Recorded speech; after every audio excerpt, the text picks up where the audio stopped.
off my head. Don't answer that. That too close. I'm not going to answer that one. I've only got my arms are a certain length. Go for it. Hello and welcome to this week's edition of the TSS podcast, abbreviated from Tealey Saying Something.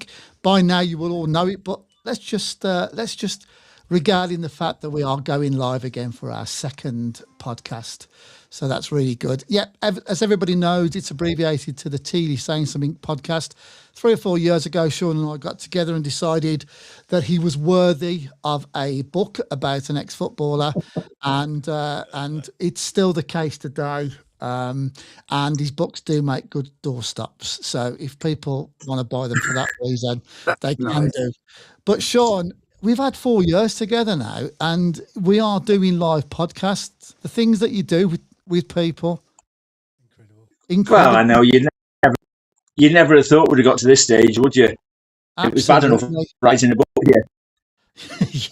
Yeah. Talking about writing books. No, we'll come on to that in a minute. So, Sean, how are you? I'm very good, thanks. I've been out and done 18 holes today, so I'm quite happy because the sun's been shining for a change. It's been beautiful. So I'm up in the Midlands for the next couple of days. Berkshire has been really nice and hot where our guest is. And Claire has told me that it's really nice for where we live. It's been beautiful in Birmingham today.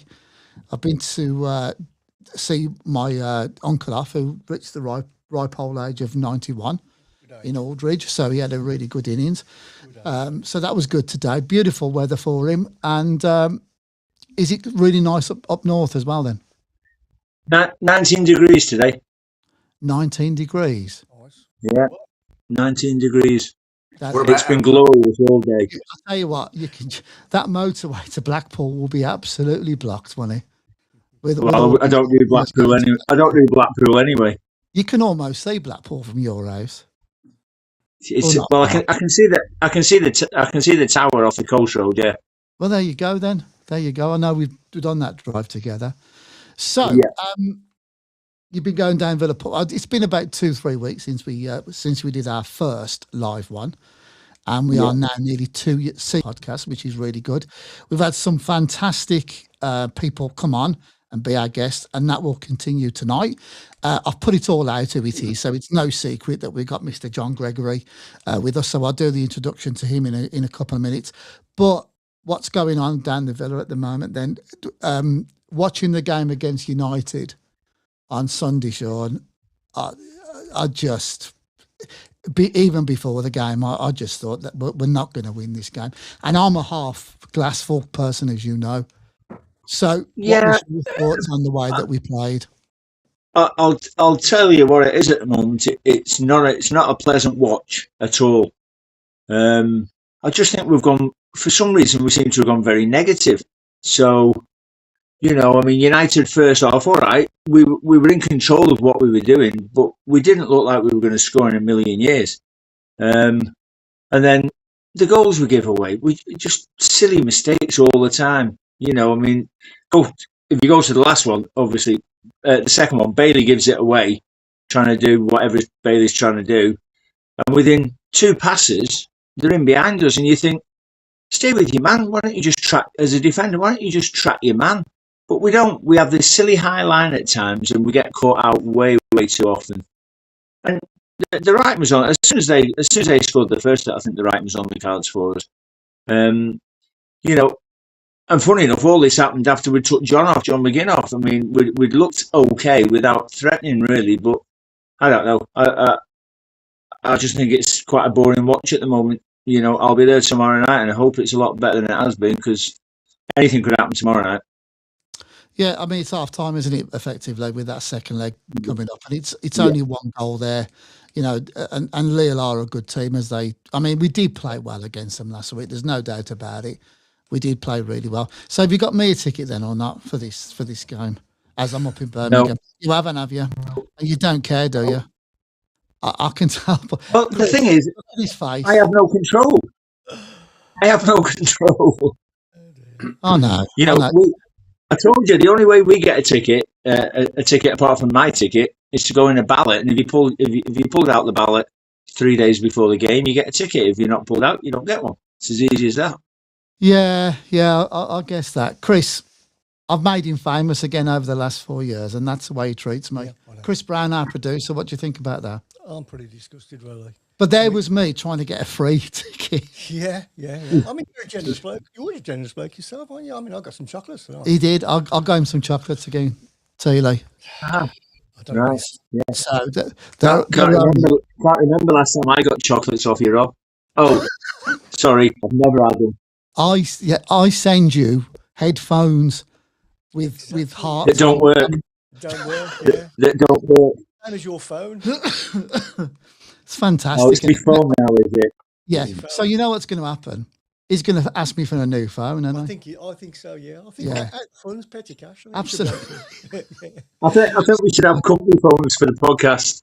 Yes, I do, yeah. Yeah, we get company phones. Absolutely. That's a good idea. That sounds like a good idea. I thought that, actually. We'll get our producer, Chris, to do that. Chris, how are you this evening? I'm very well, thank you. Good.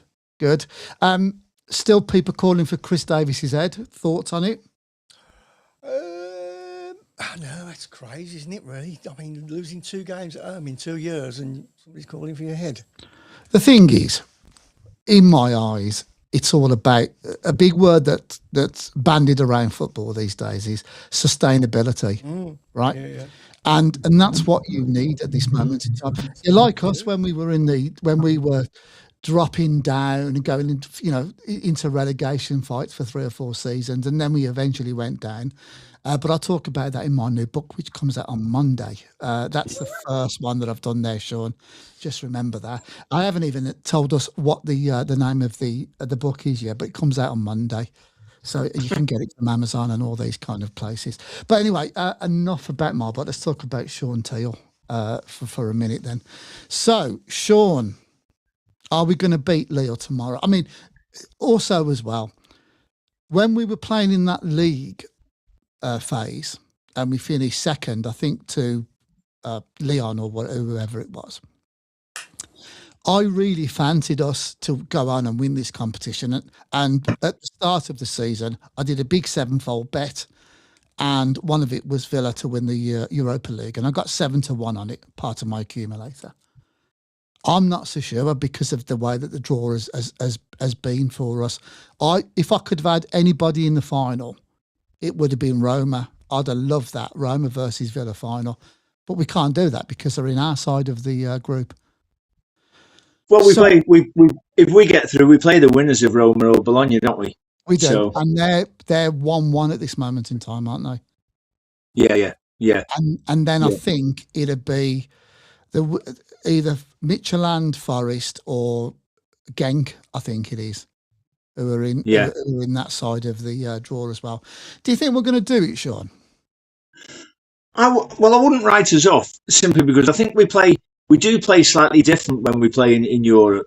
I think it's a different ball game altogether. The Premier League's really fast, really pacey, and I think when you play in Europe, you can play a different way. And I think Unai knows that, and we do tend to play a different way. We're a lot harder to beat. We don't give as many silly goals away as the Lille game proved because we defended really well on the night.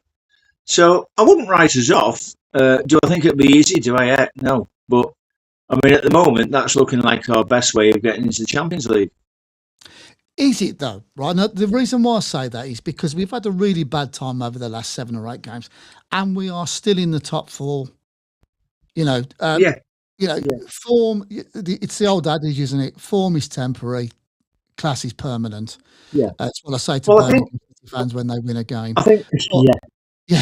But I think the big plus there, Rob, is that Tielemans is not a million miles away, and with the international break, there's a chance he could be fit more or less straight after that. So we're getting players back. I mean, we know Kamara's out for the season.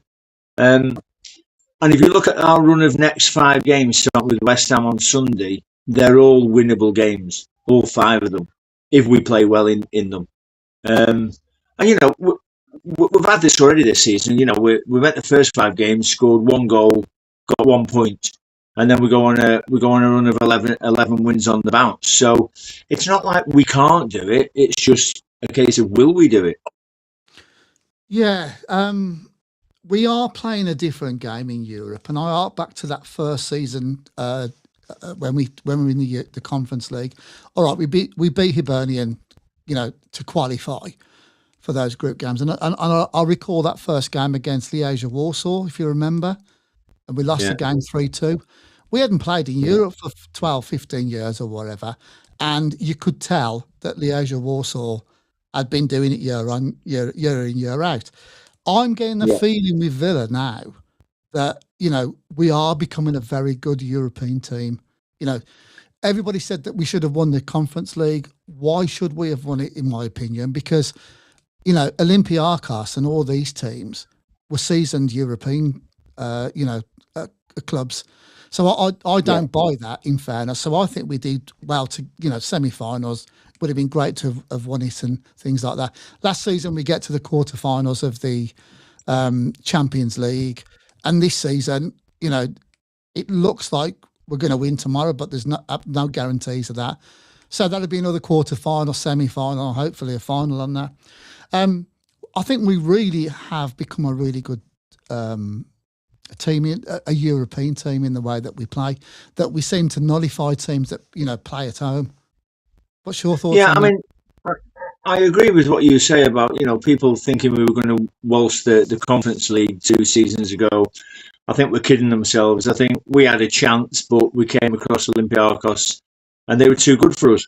And we have to accept that. But then I think the following year going into Champions League and the way we played and the way we handled the big games, I think gave us such a boost, gave the players a belief that they could play in the top competition. And hopefully that experience will carry us through this time.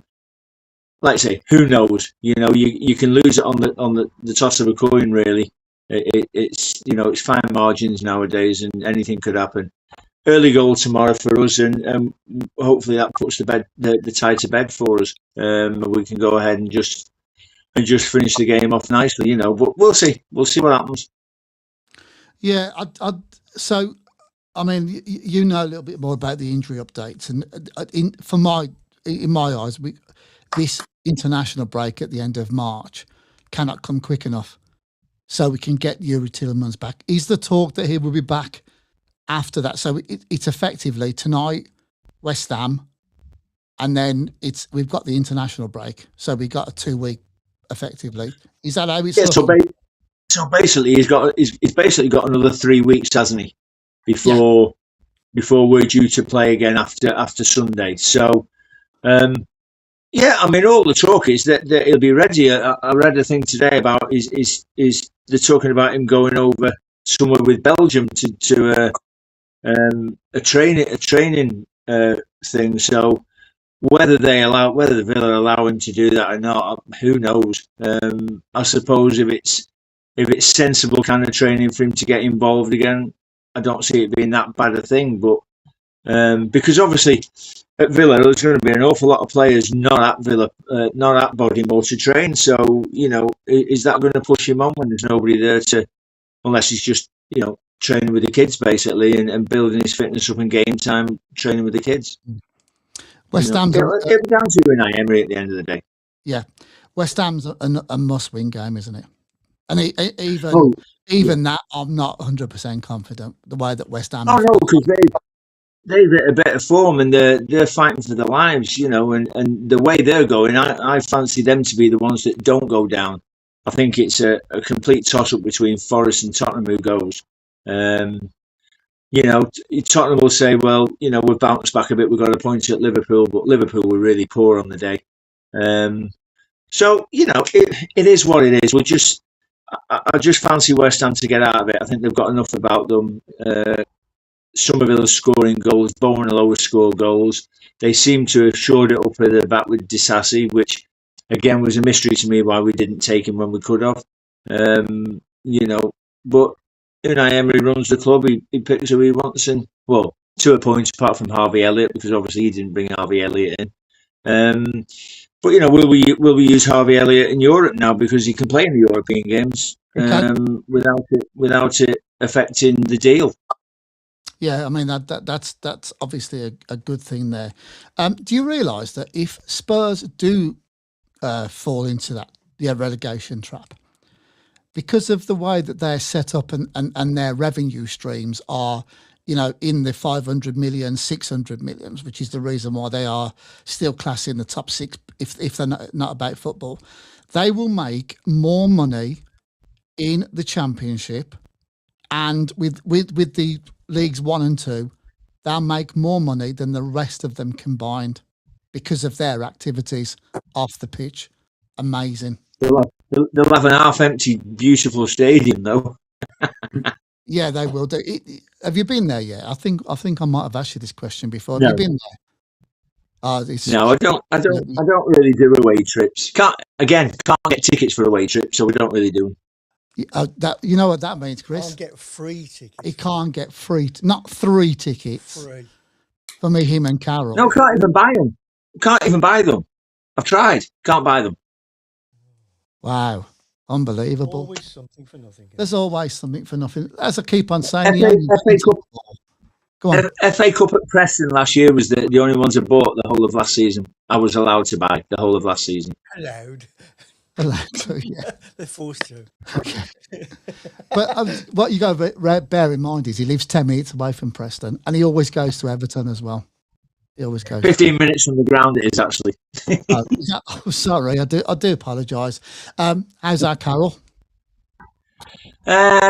Struggling a bit. She has a chemo again next Thursday, so she's better than she was. She had a real bad 4 or 5 days after the last session of chemo, so we'll sort of enjoy it while she's feeling all right, because we know it's going to knock her for 6 again next week. So, Well, yet again, we dedicate the show to her, and the Villa family are thinking about her. So let's start with that one, as we always do. And also, as well, I need to thank our sponsors, as I haven't done so far, 17 minutes into the show. So to Bowden and Dolphin Signs and to Luke 77. So thank you very much for your eternal support. It is much appreciated. Right. Before we go into the guest that we've got for tonight, shock, horror, gasp, it is. Just a quick one, because we're going to move into book corner. We're going to have a book corner for the last part of the show, or for the vast majority of it. So just so everybody's aware, people have been asking me about it. Sunshine After the Rain, which is the story of Aston Villa from 2009 to 2023, comes out on Monday. I'm very excited to see my first ever Villa book. I know, Sean, we did one and it was Villa centric, but the first one on Villa. And my second guy that I'll be working with, there is obviously a lot of Villa in that as well. So yeah, Sunshine After the Rain comes out. It effectively is it takes you from the misery in Moscow to beating Brighton in 2023 to get back into Europe. So it's the end days of O'Neill to the start of Unai Emery. So yeah, all good on that one. We're having a few people come onto the show, which is really good. Hi to everybody that's doing it. That's come on tonight. We really do appreciate it. Somebody from Blue Cheese, we've got Rob. There is some slight crackling That's on there. Tealey. So let's just put it out there to the world. It's not Chris Brown and it's not Rob Carlos. So that narrows it down to Sean Teal. But obviously I'm not going to blame him direct for it, but that's the reason for it. But yeah, we'll be getting you a brand new studio next week, Taylor. Listen, I know who Blue Cheese is, and she won't believe a word you've just said. Oh, fantastic. Yeah, so that's the first Villa book that I've got coming out this year. It comes out on the 23rd, which is Monday. So, yeah, for everybody that's looking to have a good old read about, the trials and tribulations of O'Neill leaving to Unai coming in, then that will be the book for you. But it's time to introduce our guest for this as well. So the second book that's coming out this year is, we started Terrace Tales last year, and of course we've had people like Martin Granger, we've had Chris Kirkland come on, and I am currently working with an absolute legend of Villa. And why is he a legend of Villa? Well, the man has played for us, has coached for us, and he's also managed us. And not only has he done that, he's wore every single number from 2 to 12 for Aston Villa. So I'm currently writing a book called The Ties That Bind. Bit of a Bruce Springsteen homage, and there are little snippets in the book to just go over that. But I'm very pleased to say that we've got on the line with us tonight on the Tealey Sayin Summit show, the legend that is John Gregory. John, welcome to the show. Thank you very much. Lovely to be here. And by the way, are you going to the match tomorrow night? Me? No. You haven't got a ticket. You haven't got a ticket, have you? I haven't got a ticket, no. No. Are you going to the match on Sunday against West Ham? I am, because I want And have you got a ticket for that? Right, yes. And who got you the ticket? John Gregory has got me the ticket. There you go. So Yeah, but he's got more clout than me. No, I haven't. I still buy the tickets at Villa Park. So, yes, I am taking a free ticket with my mate John Gregory this weekend. And lunch. So I'm doing the freebies. And lunch. Yeah. So Spoilt. So it's a bit of it's a cushion for me, because you couldn't do it and broke my heart. Johnny Gregory comes along, and he just, my heart starts pumping again because of him. Thanks, John. You are the best. No worries, mate. No worries. You know that. Right, John. So we did the Cornwall Lions event a couple of years ago. Yes. Hello to the Cornwall Lions, because I know they'll be listening to this. And we got on so well, as I did with Tealey, and we decided to write your book, and we started it in January of this year. John, tell everybody the reason as to why you've done a Villa book before when you were manager of Villa. Yeah. Tell us why you decided that this was the time to do a proper autobiography which covered the whole of your career. Because I'm going to be fucking dead soon. Okay. There is that, Robert. I'm 71 years old now, so I need to sort of get on with it. If I'm going to write an autobiography, I need to get it done before it's too late. Do you know what? And I bet Rob badgered you to do it. Well, he did ring me up 300 or 400 times. I just got a thick skin. I could imagine him going, "Oh, fucking hell, it's Carlos again." Right. Oh, sorry. Yeah. Just get that one out. Get that one. I'm telling you now, right? John and I, because we live quite close to each other, John and I get together and we to do the book. The man does not look 71. He's the man in black. He looks absolutely suit. I have to. With Tealey, I just put any old T-shirt on, the Aldi specials. But with John, I've had easy life, mate. Armani. I've had easy life, so I get well looked after at home. So he's an easy life. All right then. So John, you started your career, at Northampton and spent. Gobblers. Yeah, spent about 5-6 seasons, I would imagine, thinking about it just off the top of my head. We've gone through that chapter and a few others as well. So, obviously, this is a Villa-centric podcast that we're doing. Tell us a little bit more about how you came to sign for Villa in phase one. I'll call it phase one. Okay. Tell us a bit more about that, Johnny.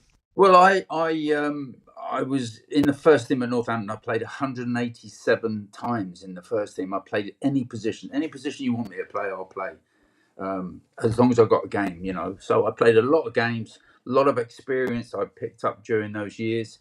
And we finished the season. We played our last match of the season, and we stopped off at the Sandy Acre Post House on the A52. And the chairman and the manager, David Bowen, called me into a little side office, and they told me that Aston Villa had been on the phone, But Ron Saunders has never seen you play. And he can't sign you without actually seeing you play. And obviously, the season had finished for us, so we had no more games to play. But Villa still had a few games to play that season. It was the season they won the League Cup, 77. And so they said, Ron Saunders would like you to go over there for a trial, have a week's trial. And would I agree to it? And I said, yeah, no problem. Can I go? I said, can I go now? And they said, no, you don't need to go till Monday morning. And so obviously I went across on the Monday morning. I met the manager and I met all the players. And suddenly I'd gone from playing for Northampton Town. We just got relegated from the old Division 3 into Division 4. I just got relegated. And 2 days later, I'm training with the team that had just won the League Cup final. And I was training with them, Brian Little, Johnny Gidman, Andy Gray, Chris Nichol, Ray Graydon, Alex Cropley. Great footballers. And I was totally in awe of actually even going into the dressing room to meet them. But that's how it happened. I had a week's trial. And Alan Evans, the great Alan Evans, he had a trial with me the same week. The same situation for him. Ron Saunders had never seen him play, so he wanted to look at the two of us that week, and that's what happened. We both went there. We both had a week's training with all the players, joined in everything. Went home and I didn't hear nothing from Villa for about a month. And every time my phone rang in the house, I thought, "Oh, please be Ron Saunders ringing me up." And eventually, obviously, they did, and they signed me and Evo. The two of us signed that year, and the rest is history. Being star players, John, obviously, we weren't at the time. You were brought over and put in a 5-star hotel for that time that you were training with us. No. Tell us a little bit more about the 5-star hotel. The 5-star hotel was in the basement. The basement, not upstairs, downstairs. Me and Evo, we had a single mattress, not bed. We had a single mattress each on the floor in the basement of the hostel on Chester Road. So there was young apprentice professionals that were. They had a lovely bed and sharing nice bedrooms and en suites and God knows what else. Me and Evo slept on the floor on a mattress each, on a single mattress each, in the basement of the hostel, and that's where it all started. And we obviously got through that bit, and the 5-star hotels came a little bit later. So, but yeah, that's how we started. And of course, Jim Paul. The great Jim Paul, who Tealey will obviously know exceptionally well. The great Jim Paul was in charge of the hostel in those days. Him and Sylv, his wife Sylv, looked after all the boys. And Jim used to drive the minibus to pick the boys up every morning, take them to Bodymore Heath, and then after training would bring them back. And obviously, when I eventually took over as manager, Jim Paul was our kit man. So I made sure I looked after him slightly better than he looked after me in those early years. You were there for about a day and a half, and you're told that, or certainly on your second day, you were told that you got tickets to go and see Villa's game on the Tuesday. So you came down on the Monday for your first day of trial, and you worked with the first team and then with the youth team, and then on the Tuesday you're told that you can go to a game which was Birmingham City versus Aston Villa. Yeah, so I guess you got picked up by the club chauffeur driven. Yeah, chauffeur, and you were taken to the ground and had champagne and all that kind of stuff. Straight in. Tell us about your journey. We left the hostel that night. I remember we had a sheet of paper with the directions written on it and the number of the corporation buses that we had to get. We had to get on the Chester Road, get a corporation bus, into the city centre, and then we had to change buses and get on another bus that would take us out to St Andrews. And obviously, once we got on when we got on both buses, there was Villa fans on there who didn't have a clue who me and Evo were, obviously. And they were obviously off to the game, and yeah. So we got into the city. We picked up the second bus that took us across to Smallheath, and then we had tickets waiting for us on one of the turnstiles, and we had to pick them up. And we just went in with the rest of the punters. We just stood behind one of the goals, and we were just there with everybody else. So we were nowhere near the director's box. We were just amongst all the Villa fans behind the goal, and unfortunately, we lost 2-1 that night. We'll skip over that. We don't need to worry about it. You want to see Chris's face there? He's got the Cheshire Cat just talking about that. Just talking about that. I think that was the last time they won, to be fair. Probably was, yeah. How did you feel about having to wait that 4 or 5 weeks from, you've done your... I had no choice, Robert. Yeah, I know. But contrast that to your first, the first time that you went on trial, which is in 1970 for Watford. Okay, when you were told... It was in 68, actually. Okay, so I did write this book. It's been a long day, guys. It's been a long day. I'm sure it was, yeah, I was 14. Yeah, I'm sure it was it's right in the book. Tell us how you felt. What was the difference in the way that you felt from doing the trial at Watford and doing the trial at Aston Villa? What was the difference in process there? Well, when I went for a trial at Watford, I was 14 years old, and I was trying to become an apprentice professional. That was my aim. I wanted to become an apprentice professional, like a YTS boy, and I wanted to be signed by Watford. So I went there on trial, really hoping that they would take me. Around that time, I wasn't on schoolboy forms with anybody, and lots of boys that I knew and had come across and had played against at that level had signed schoolboy forms. I knew kids that had signed for Tottenham. I knew kids that had signed for West Ham, kids that had signed for Chelsea, and I hadn't signed for anybody. I wasn't on schoolboy forms for anyone. And I went to Watford hoping that initially they'd sign me on schoolboy forms with the promise of an apprentice professional contract when I turned 16. But I trained with them for the week. I trained with the first team. I trained with the youth team in the afternoons. And even though I was only 14, I was very, very passionate, and I really thought I was decent. And I looked at the other apprentice professionals who were a couple of years older than me, and I thought they can't actually do anything that I can't do. So I was very confident that I'd be offered a contract at the end of the week. So Friday morning came, we trained, and then the manager, Ken Furphy, who was the manager of the club, asked me to come into his office. So there's me thinking he's going to say, right, John, I think you've done fantastic this week. I can't afford to let you go without signing you, so sign this contract before you leave the room. But it was the exact opposite. He just said that I wasn't good enough.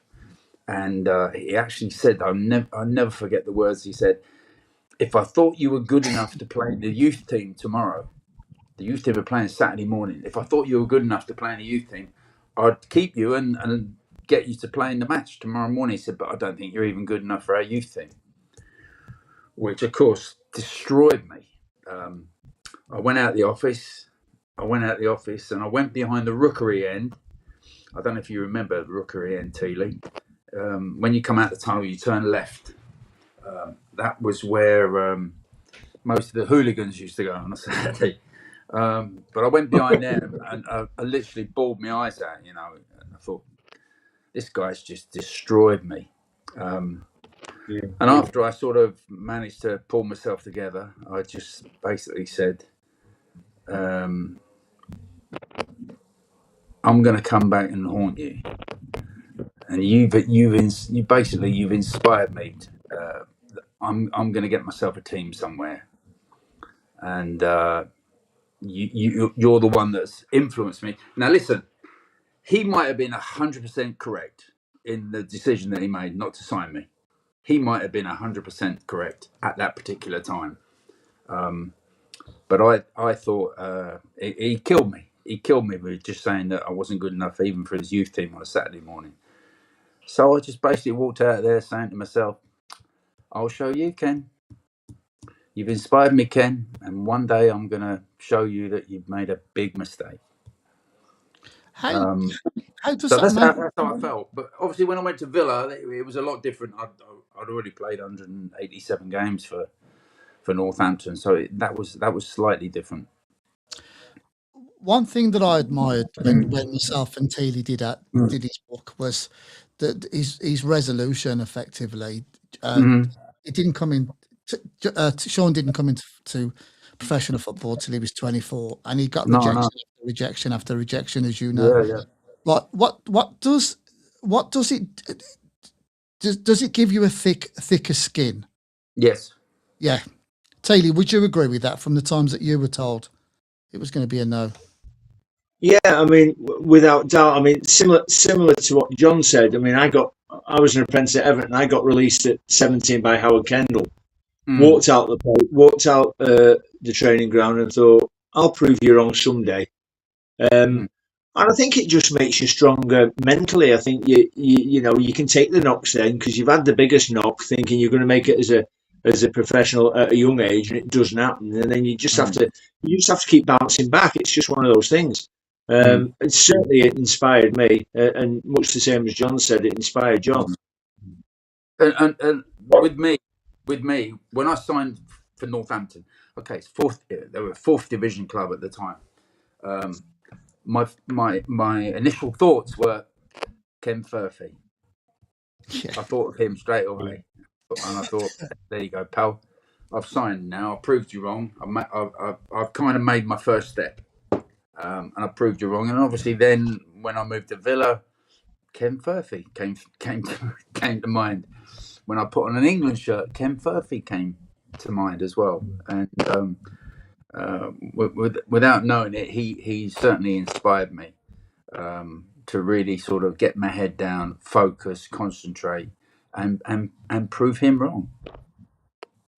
Yeah, I mean, we talk about Ken Furphy quite a lot in the book, and We do, we give him a middle name as well, don't we? Yes, we do. Yeah, we do give him a middle name, and obviously we can't say what we say because we've already used the F word a couple of times in this one. But obviously, you found that inspiring, and that was the time in football, the 60s and 70s, where it was a brutal world. It was a brutal world on many fronts, but especially in the football area. John Gibbon tells a great story about Bill Shankly calling him in and telling him that, in no uncertain terms, he wasn't good enough. And that drove John Gibbon to do the same as what you did there. And then for Tealey to get, a few Dear John letters, from clubs and then to do what he's done. You can really tell that those people, those footballers that never take it for granted, that have come through the system of playing in the lower leagues, and I think you can really tell, that these people will give the absolute all because they don't take it for granted. And I don't think, John, in your 3 parts of your career at Villa, and at QPR twice and Derby twice, to which we cover in the book as well. I don't think there's anybody that I haven't spoken to since I've done this book that doesn't appreciate what you did on 3 of those fronts. But just with a quick one on the Northampton days, and obviously signing for Villa, you very nearly had the chance to sign for Manchester United. Unbeknown to me. And have you realised that I've now changed that as well, John? Now in the book. Yes, I didn't. I obviously I had no idea about it at all. I had no knowledge of this whatsoever. Want to tell the story? But Paddy Craren wrote in his autobiography, obviously about his playing career and his managerial career. He took one managerial decision. That was to go to Northampton. He came to Northampton when I was there as a player. He came to the club, an absolute legend of Manchester United. And he came to Northampton, didn't do particularly well as a manager. But I got on very well with him, and he liked me. Tealey, you know this. You know when a manager likes you. Yeah. He liked me, and he used to talk to me a lot. He spent time with me on the training pitch, telling me things which he didn't bother talking to some of the others, but he spent some time with me. And in his autobiography, he wrote that during his time at Northampton, there was a young player called John Gregory, who I thought was a really good player. And he said, during the season, maybe 4 or 5 times, I would pop in to watch my old team, Manchester United. He would go into Manchester United to watch them. And of course, absolute legend at United. So, of course, he almost had carte blanche to go wherever he wanted to. Well, Tommy Docherty was the manager. And Paddy went to Man United one day, and he was going to see Tommy Docherty and tell him about this player at Northampton. You should go and see him. You should go and have a look at him, because I think it'd be brilliant for Manchester United if you went and got him. And the story goes that he went to Old Trafford, and he was walking up the tunnel, and Tommy Docherty came down the tunnel and said, "What the effing hell are you doing here? You're not allowed anywhere near the dressing room, and in fact, I don't want you anywhere near my players." So he basically fobbed him off big time. Paddy says he was going to tell him all about me, and he said, "I was so angry, I thought, sod it, I'm not going to tell you about John Gregory, so you'll miss out on signing him." And he went away with his tail between his legs, and very upset that Tommy Docherty had basically told him to keep out of the dressing room and keep out of the club completely. You're not a player for us anymore, so bugger off. But he said, I felt really guilty about not telling him about John. He said, but about a year or so later, John managed to sign for Aston Villa. And he said, I didn't feel quite so guilty then that I hadn't told Tommy Docherty about him. So that was basically how the story went. So yeah, lots of things like that happened during our careers, Robert. So yeah, exactly. Yeah, that exactly. was one that didn't happen. So never mind. Exactly. So the book comes out on the 9th of November. We're currently 40% through it, John. At this Really? moment in time. Yes, we are 40% through it. Was it a leaflet? Yeah. That's quite funny, actually. Right. On that note, yeah, we're about 40% through. So it's there's still plenty to do. There's still plenty to do on it. Why did you call it The Ties That Bind? We know that there's a reference there to a Bruce Springsteen song, and we do have references through the book there. Why did you call it? It's for me. It's about family. It's about the Villa family, the players that I played with. We went to war every weekend. We went to war together. We were blood brothers, man. We were just connected. We were together. On the field, off the field, you stuck up for each other. You know, somebody ever kicked one of your players, we'd all kick him back. If one of us got kicked, we all limped. We were always together, and I think it's like that for me. It's like that with families as well. I've come from a broken family, unfortunately. Big family. I had 4 brothers and 2 sisters, mum and dad, and there's about 10 or 15 broken marriages in all that lot, mate. But I was and always have been determined that won't happen to me. So my family is very tight knit, and the people that I've worked with over the years are still friends. I still kept in touch with people, and if ever I can help them, giving them a helping hand with certain things in their lives, I'm always there for them as much as I can. You know, I've got a list of people that I can pick up the phone to if I was ever in trouble, and they'd be here in 5 minutes. And I think it's important that you can go through life like that. So that title to me kind of means a lot. You know, the ties that bind. We're binded together. And when you're binded together, mate, you need to be able to rely on each other, which I did with a lot of players, and particularly when you go into the management side, you know, you just rely on the players that go out on the pitch for you every week. Your career is very much in their hands. It's what they do on the field for you, and I've always tried to keep the players close as much as possible and keep us together as a group. So we're binded together, the ties that bind. And you must listen to the Bruce song as well. So it will appeal to you more.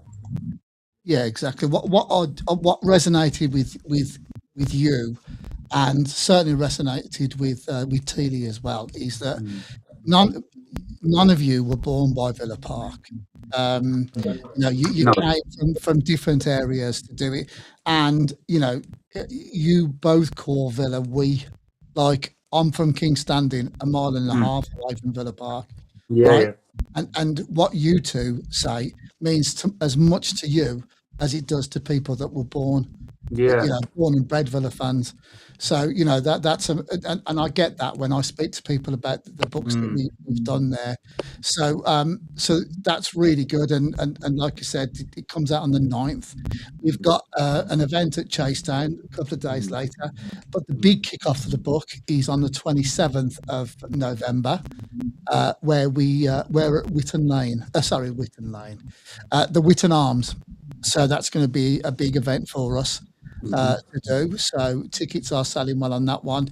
Get in touch with, for those that want to buy tickets for it, get in touch with Paul Ryder at RPG Promotions, and he'll sort out all the tickets for you on that one. So that's 27th of November at the brilliant Whitton Arms, which has become a really good focal point for Villa players and fans.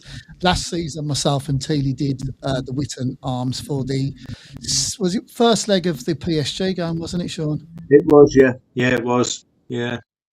So, and it was a great night. It was packed. It holds a lot of people in there, and it's and they're all really Villa centric, as you put it, and they'll really enjoy John being there. I think those kind of people, Sean, if I could just interrupt, they've been going. They went with their dads, and their dads went with their dads, and still there, and they still come. And players will come and go. Players will come in through the door, and they get very well paid, very well looked after. They kiss the badge, and then they're gone, and they disappear. Yeah. They disappear, and you never see them again. They've got no connections with the club. And those people that are in places like the Whitton Arms, they're there. They've been there for 20 years, 30 years, and their parents have been there for 20 and 30 years. And they're just Villa through and through. Their whole life it revolves around Aston Villa. And they're going to be there long after me and you are gone, Tealey, you know. Those same families will still be going to Villa Park on a Saturday or a Sunday or whenever it is. They'll probably be playing at 3 o'clock in the morning then on Monday morning or something by then. And they're all still going to be there. And like you say, in the Whitton Arms, that's full of those types of people that they just bleed claret and blue, mate. You're also going to bring your guitar with you as well. Yes, I might just bring that along. Yeah. So we didn't do that with Tealey. It's bad enough hearing him speak, let alone try and sing. I can't play guitar. Yeah.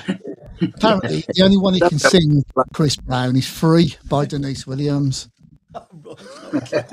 Or any song. That reminds me, Rob, that reminds me, if I want to go to that thing on the 29th, I'll give Kieran a bell.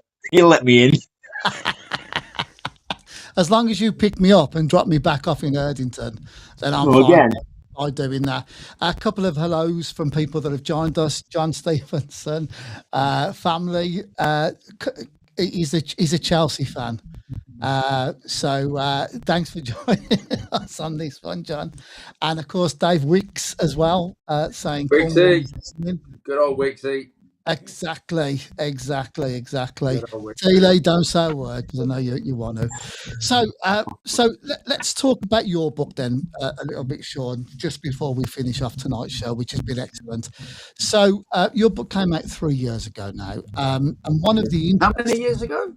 3 years ago, Oh, it's blimey. just come out of the bestsellers list. Mm. That's oh God, I love the jokes that we have with us three on this show. Tealey, Yes. you come down to Villa and you played in Scotland and you played down south and all that kind of stuff. You also had a stint in Hong Kong back I in certainly back in the latter part of the 90s. Tell us a Yeah. little bit more about that then. How did that come about? Well, it was quite strange because Johnny King had been sacked at Tranmere and John Aldridge was given the job. And as it so stands today, I mean, this is '95. I'm still the record signing at Tranmere to this day. So 30 years later, I mean, obviously they've gone through a weird transition of not having money and what have you. So obviously, when I signed, I signed for big money in them days. So John Aldridge got the job. Obviously, then finds out because he was a player there. Then finds out what I'm earning, and literally dropped me the next day. And I never ever played for John Aldridge. He literally dumped me with the kids. Didn't even tell me I had no future. And then what he'd do is he'd drag me to the home games, make me go in the dressing room as though I was in the squad, and then I'd jump in the car and drive back home, back to Southport, because I was never in the squad and I was never going to play. And then I got a phone call off a lad that I'd played with at Weymouth all them years earlier in non-league. And it was a goalkeeper, a lad called Peter Guthrie, who ended up going to Tottenham for what was then a record non-league fee. And he'd left Tottenham, sort of his career had never really got going, and he ended up in Hong Kong and was big mates with the owner of the club, Happy Valley. And I got this phone call, and he just basically said, "Listen, I see you're on a free transfer. Fancy coming to Hong Kong and playing?" And I'm like, "Really?" And he went, "Well, speak to. I'm going to put you on to someone now. His name's Mr. Chan." What a shock! So I spoke to Mr. Chan, and I said, "The only problem I'll have is because I'm on so much money at Tranmere, I'm not really going to take a massive pay cut to come to Hong Kong." And he went, "No." He says, "We'll pay you what you're on at Tranmere." And I'm like, "I'm coming." It was like I didn't even think twice. I didn't even ask Carol about it. I just said, "I'm coming," because I just had to get out of Tranmere because I wasn't going to play. And I had 2 years left to go, and it was just going to fritter away. So I phoned Peter Guthrie back, and I said, "Yeah, I'll come. No problem. I'll come." So then I went to see Mr. Aldridge the next day, and I said, "Listen, John, or Gaffer, I've got a chance to go and play in Hong Kong. I can go on loan for 3 months." And the words out of his mouth, I'll never forget it to this day, were, "What a great move for your career that'll be." And I'm like, "Really?" Thinking in the back of my head, why is Hong Kong? There's only 8 teams in Hong Kong. How can it be a career move? I was 30. What was it at the time? 32, 33. I said, "The only problem is, John, I can't go." And he panicked. He went, "What do you mean you can't go?" I said, "They're only going to pay me half of what I'm earning here, and I'm not taking a cut." And as quick as a flash, he went, "Don't worry, we'll pay you the other half." So all of a sudden, I'm getting full whack in Hong Kong. I'm getting half off Tranmere again. So I'm quids in. I went, "Yep, right, I'll go." And within 2 days, I was in Kuala Lumpur with the team training. And it was just great to get out of Tranmere and get a chance to go and play in a foreign country. And Hong Kong's a fabulous place. If you've ever been there or, been through it, it's just, I don't know, it's just a weird place, but it's a fantastic place to live, fantastic place to bring kids up. So obviously, a month down the line, you do your fitness test, which you have to do in Asia. You have to do 7 laps of a 400-meter track in 12 minutes. Well, John, you'll know my running capabilities, and that's a nightmare for me. 22 minutes. 22 minutes. So yeah, so we practiced it 5 times, and I never got within 2 laps of finishing it. And then the whole club goes on one night and does it, and I managed to get in by 7 seconds, because if you don't get in, they send you back home. There's no contract. So I managed to get in. We all got in. The whole team got in, and none of us had done it in the trials of doing it. So then it's like they find you an apartment, they pay for your family to come over, blah blah blah, and then the season starts. But it was different. Let me put it that way. There was a lot more of a drinking culture out there for the players. A lot of Australians, a lot of English out there, a lot of Brazilians, and we all just banded together really, and just enjoyed our time there. So I loved it. It was great, and to the point where I came back after 3 months and I phoned Tranmere up after my loan was finished, and I asked them if there was any chance they could keep the deal going. And you can imagine what the answer was: definitely not. So within a week, I was back in Hong Kong again, because they'd offered me more money to go back again. So I just went back because I had nowhere else to play. I went back and stayed the whole season. Came back in '98. So I was there that one season, 97, as it went back to Chinese rule, which there was no difference for anybody at the time, and ended up staying the whole season and loved it. It was great just to be away, live in a different country, different lifestyle, completely different lifestyle, and it was just part of my career. I always savour, because they were just good times. It's a great chapter in the book. I thoroughly enjoyed when we covered that one, and just I'm going to do some more plugging here. Just for people that may not have seen Tealey's book, if you go to Curtis Sport, not Sports Sport, you'll be able to pick up copies there. Quick question for John from Mervyn Charter. How good was John Gidman? My favourite Villa player of all time. Should have won more than one England cap. Here on that one, Merv. So how good was he, John?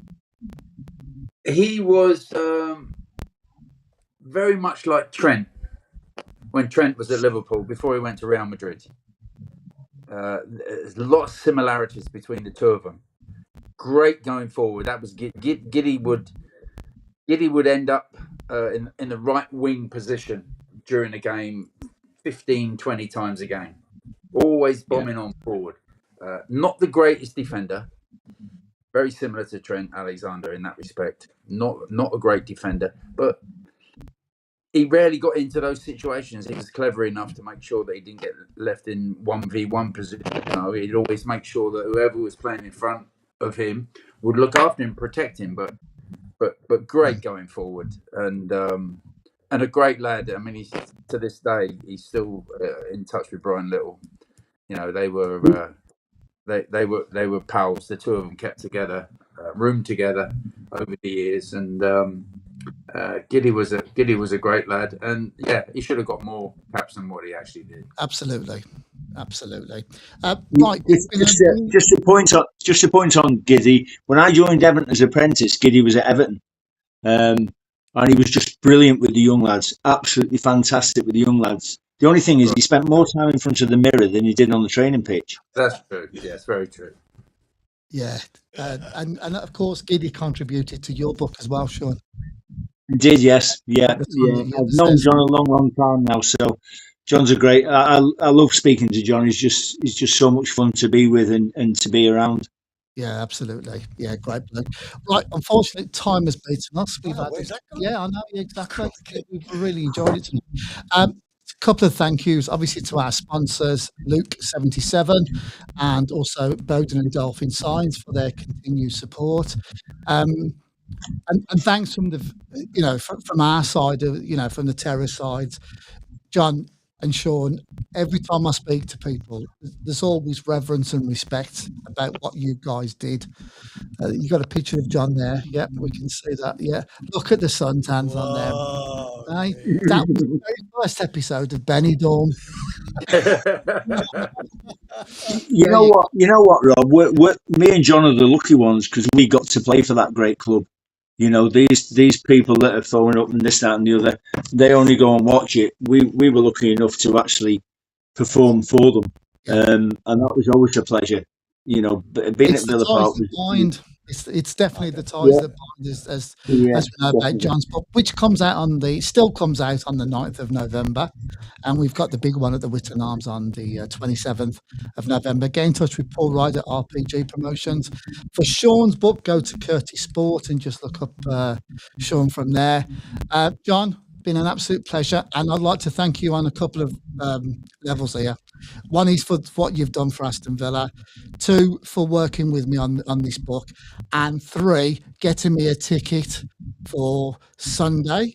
No, you forgot to say a free ticket, A Rob. free ticket, getting Yeah. me a ticket for that game. You know And what? lunch, and a free And lunch. magic. You know, John, I just want to say you're my favourite footballer on here tonight. Okay? Just so you know on that one. Tealey, pleasure speaking to you as always. We're back on in a couple of weeks. Thanks for everybody that came onto the show, asked the questions. It really is appreciated, and we'll speak to you soon. Thanks, guys. Thanks, everyone. Good night. Cheers, John. All right, good to see you, Tealey. And you, mate. See you Sunday. Yeah, see you Sunday. Yeah, I want a free drink off you.